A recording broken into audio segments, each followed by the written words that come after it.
మాతృదేవోభవ, పితృదేవోభవ, ఆచార్యదేవోభవ. ప్రజా కార్యక్రమానికి స్వాగతం. అంజీ నాయక్ అనే 25 ఏళ్ల వ్యక్తి బ్యాంకు ఉద్యోగిగా చేస్తున్నారు. కొప్పుకొండ తండా నుంచి చేస్తున్నారు. మా గ్రామానికి కనకదుర్గమ్మ గ్రామదేవత. అమ్మవారి పేరిట అనేకమైన నమ్మకాలు మా గ్రామంలో ఉన్నాయి. వాటిలో భాగంగా చేతబడి వంటి వాటిని అమ్మవారు ఎదుర్కోలేరు అని ప్రచారం చేస్తున్నారు. ఇది నిజమేనా? గ్రామదేవత అయితే శక్తి తక్కువగా ఉంటుందా? అనంత కోటి రూపాయలు కలిగిన అమ్మవారు ఏమైనా చేయగలదు కదా. ఆ చివరి మాట చాలా గొప్పది. గ్రామదేవతలన్నీ అమ్మవారి యొక్క అనంత కోటి రూపాల్లో భాగాలు. వాటికి శక్తి తక్కువ అనుకోవడం పొరపాటు. లలితాపరా భట్టారిక అనంతకోటి బ్రహ్మాండ నాయిక. ఆ రూపం కూడా దానికి అనుకూలంగానే ఉంటుంది. కానీ గ్రామదేవత శక్తి తక్కువేం కాదు. పైగా ఆ గ్రామదేవతనే అమ్మవారిగా భావిస్తున్నా కదా. కనకదుర్గ అన్నారు కదా ఆయన. మరి ఇంకేమిటి? అంచేత కనకదుర్గకి శక్తి లేకపోవడం ఏమిటి? ఆవిడ గ్రామదేవత రూపం ధరించింది ఆవిడే. ఆవిడకి శక్తి లేకుండా ఎలా ఉంటుంది? పైగా లలితా సహస్రంలో ఈ శాతబడి లాంటివన్నీ అమ్మవారు దూరం చేస్తూ చాలా స్పష్టంగా చెప్పారు. దుష్ట దూర దురాచార శమని దోషవర్జిత. అందులో దుష్ట దూర, దుష్టులకు దూరంగా ఉంటుంది. దుష్టత్వానికి మనం దూరం చేస్తుంది ఆవిడ ఆరాధన చేస్తూ. దురాచార శమని, చేతబడి ఇవన్నీ అవే దురాచారాలే. దురాచారాలను పోగొడుతుంది. దోషవర్జిత, ఎటువంటి దోషాలు లేకుండా చేస్తుంది. ఒకవేళ ఎవరైనా మన మీద చేతబడి చేశారు, పని చేస్తుందా పని చేయదా? పని చేయదు. ఎప్పుడు పని చేయదు తెలుసా? పాశహస్త పాశహంత్రి పరమంత్ర విభేదిని. అది లలితా సహస్రంలో పరమంత్ర విభేదిని.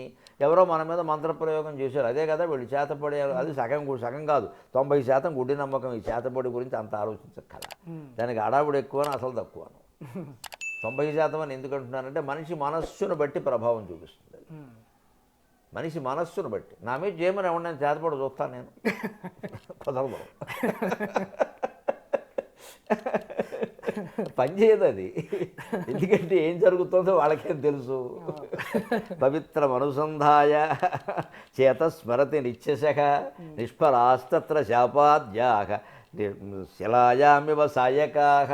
అది మన మార్గం యోగ వాసిష్టంలోది. పరమ పవిత్రమైనటువంటి పరబ్రహ్మను ఎవరైతే నిరంతరం స్మరిస్తూ ఉంటారో చేతస్మరతి నిత్యశః, ఎవరు చేస్తూ ఉంటారో వాడి మీద ఎవరన్నా చేతబళ్ళు, మొక్కుబళ్ళు, బాణాలు, శాపాలు వేస్తే నిష్ఫలాస్తత్ర శాపాద్యాగ, అన్ని శాపాలు నిష్ఫలమైపోతాయి. ఎందుకు అవుతాయి? ఎలా అవుతాయి? శిలాయామివ సాయకాః. బాణం వేస్తే మనిషి గుండెల మీద పడితే హాని జరుగుతుంది, కానీ రాతి మీద పడితే ఏమవుతుందో టప్పని చప్పుడు అవుతుంది, పగులుతుంది. దాని పదును కూడా పోతుంది. అంతేలే అవుతుంది. జరిగాయి, నీకు చెబితే బాగుండదు. కానీ చాలా జరిగాయంటే నాకు కొందరు చెప్పారు, కానీ మనకి ఇంకాస్త ఖ్యాతి వస్తుందని చెప్పాను. అవన్నీ కుదిరే పని కాదు అది. ఎందుకు మనం నిరంతరం భగవత్ స్మరణ చేస్తున్నామా లేదా అనేది ముఖ్యం. అసలు అది అందరికీ సాధ్యం కాదు, అందరికీ ఆ వీలు కూడా ఉండదు. కూటికి లేక బాధపడేవాళ్ళు చాలామంది ఉన్నారు, వాళ్ళు స్మరించమంటే అలాగా వాళ్ళకి అది వేరే. వాళ్ళు కూడా చేయగలిగింది. అదే గ్రామదేవతను బలంగా నమ్ముకోండి, ఆవిడ అన్నీ చేయగలదు. పాశహస్త పాశహంత్రి పరమంత్ర విభేదిని అనేది లలితాపరా భట్టారికే కాదు, గ్రామదేవతకు కూడా వర్తిస్తుంది. పైగా ఆవిడ పేరు కనకదుర్గని చెబుతున్నారు. మళ్ళీ ఆలోచించేది విజయవాడలో ఉన్నది ఆవిడే, ప్రపంచం అంతా ఉన్నది ఆవిడే. విజయవాడలో ఎందుకు ఆ రూపంతో ఉంటుంది? అక్కడేదో అర్జునుడు తపస్సు చేశాడు, ఇంకో వెంకట్రావు ఎవరో చేశారు. మొత్తం మీద ఎలుపు, మన ఇంటి ఎలుపు ఆవిడ తపస్సు చేశారు. భక్తులకు ప్రత్యక్షమైంది, ఆ రూపంతో అక్కడ ఉండమంటే ఉంది. మరి ఇంకేంటి? అలాగే దుష్టదూర దురాచార శమని దోషవర్జిత. దురాచారాలన్నీ పోగొడుతుంది. ఈ చేతపళ్ళు, మొక్కుబళ్ళు ఏం కుదరవు అక్కడ, ఎవడు ప్రయోగించాను. అందుకని ఆ గ్రామదేవతనే ఆయన్ని తండా నుంచి అడుగుతున్నారు నాయక్ గారు ఎవరు. అలాగే నమ్ముకోమను. గ్రామదేవత శక్తికి మొత్తం పరమాత్మ శక్తికి తేడా ఏమీ లేదు, నీ నమ్మకంలోనే తేడా. అదే సనాతన ధర్మం. అద్భుతం. వీళ్ళకి అర్థం కాదు. చాలామంది తెలియదు ఏంటంటే మన విగ్రహాల్లో ఉండవురా మన మహిమలు, మన మనస్సులోంచి ఎడతాయి. విగ్రహంలోకి మహిమ మన మనస్సులోంచి పెడుతుంది. చెప్తే కష్టంగా ఉంటుంది చాలామందికి. పరమసత్యం ఇది. యోగ వాసిష్టం చెప్పింది అదే. నీ మనస్సులో పుట్టిన భావ తీవ్రతే అక్కడ శక్తిగా మారి నీ ముందు విగ్రహంగానో దేవుడుగానో ప్రత్యక్షం అవుతుంది. నీకు ప్రత్యక్షం అయ్యే దేవుడు కూడా నీ మనస్సులోంచే వచ్చాడు, కైలాసం నుంచి రాలేదు. యోగ వాసిష్టం చదువుకోమను. వశిష్ఠుడికి శివుడు కనపడతాడు. గొప్ప గమ్మత్తైన ఘట్టం అది. వశిష్ఠుడు శివుడు గురించి తపస్సు చేస్తాడు, శివుడు కనపడతాడు. నాకేదో ఉపదేశించమని అడుగుతాడు. నీకు తెలియదు ఏముంది, ఊరికే నన్ను పిలిచావు అంటాడు. సరే అని చెబుతాడు. చెప్పాక ఇంతకీ నువ్వు నాకు కనపడ్డం నిజమా కాదా అంటాడు. అది నీ మనస్సును అడుగుని మాయమైపోతాడు. నమశివాయ. ఇది యోగ వాసిష్టం. చదవక యోగ వాసిష్టాలు పట్టుకుని ఏడుస్తారు, యోగ వాసిష్టం చదవరు.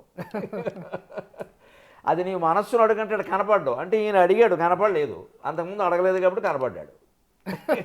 దేవుడు స్వయంగా ప్రత్యక్షం కావడం కూడా మన మనస్సు చేసే మహిమే. అది అంతేగాని ఆయన ఎక్కడో ఉంటే కదా దిగిరే. అంతటా ఉన్నవాడిని పట్టుకుని మీరు ఏదో ప్లేసులు కేటాయిస్తారు ఇక్కడ బస్ స్టాండ్ లాగా, కుదిరే పని కాదు అది.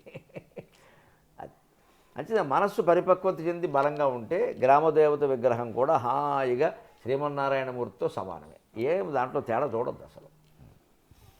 జానపదులు వాళ్ళ నమ్మకాలు చాలా విచిత్రంగా అనిపిస్తాయి. ఏ గ్రంథము చదవకపోయినా, ఎక్కడా అక్షరాస్యత రాకపోయినా, పాఠశాలకు వెళ్ళకపోయినా ఒక్కొక్కసారి వాళ్ళు పాడుకునే పాటలలో అద్భుతమైన విజ్ఞానం కనబడుతుంది. ఆ పాటలను మనం వింటే గనక ఆయా పాటలలో వాళ్ళు చాలా బలమైన నమ్మకాన్ని వాళ్ళ ఒక రూపం మీద వాళ్ళు ఆశగా పెట్టుకుని మాట్లాడతారు. దానినే కీర్తిస్తూ ఉంటారు. గ్రామాల చివరలో నాటుకునే బొడ్రాయిలకి ఇదే ప్రతీక. ఒక రాయిని చూసి వాళ్ళు హాయిగా దైవమని నమ్ముకుంటారు. ఆ బొడ్రాయే దైవం అంటారు. ఒక చెట్టును చూసి ఈ చెట్టే మాకు దైవం అంటారు.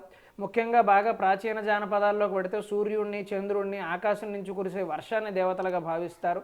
ఇన్ని గ్రంథాలు చదివినా ఇంకా భగవంతుడు ఏ రూపమో తెలుసుకోలేక ఇబ్బంది పడుతున్న చాలా పండితుల కంటే, చదువుకున్న వాళ్ళకంటే కూడా అంత కష్టపడకుండా సృష్టిలో అన్ని రూపాలలోనూ దేవుణ్ణి దర్శించగలుగుతున్న జానపదులు చాలా గొప్పవాళ్ళు. వాళ్ళే ఇంకా బాగా అర్థం చేసుకుంటున్నారు భగవంతుడిని. అందుకని సారాంశంగా నమ్మకమే ప్రధానం తప్పిస్తే రూపం ప్రధానం కాదు. మీరు నమ్ముకుంటున్న కనకదుర్గాదేవిని హాయిగా బలంగా మీరు ఏ ఏ రూపాల్లో నమ్ముకుంటున్నారో ఆ రూపాల్లోనే నమ్ముకుంటూ మీ ప్రార్థనను కొనసాగించండి. స్వస్తి.